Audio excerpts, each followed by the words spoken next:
বনে তাড়াতাড়ি তোর শ্বশুরের ঘর আইগামিতে ভরে দিছে রে। টান টান টান তাড়াতাড়ি টান। আইগামিতে ভরে লাইছে রে। ভাই রে ভাই, এই পাড়ার শ্বশুররা আমি টানতে পারতেছি না, বিরক্ত লেগে গেছে। এত ভার কি লেগা খায়া খায়া খালি বার হইছে। বার করতেন না, বার করে ডান। দরকার দরকার দরকার। তোমরা আমার লগে এরকম কইরো না, আমার তো কোনো দোষ নাই। আমি একটা প্যারালাইজ মানুষ, আমি নিজের হাত পাও নিজে লড়তে পারি না। আমার কি মন চায় না আমি লড়াচড়া করে আমার কাম কাজ করি?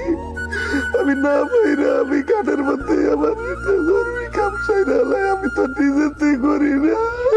তুই প্যারালাইসিস হইছিস কেন? প্যারালাইসিস না হয়ে মইরা যাইতি, তাও আমাকে একটা বোঝা কমতো। বোন রে, তোর হরে মুইতা দিছে রে, মুইতা দিছে গন্ধ হইরা, তাড়াতাড়ি ওদিকে নিয়ে ফালা। ভাইরে, এই দুঃখেই তোরে বাইর করতেছি ঘর থেকে রে। বাইরা বৌমা, আমার এইভাবে বাইরে টানা আসরা কইরা কষ্ট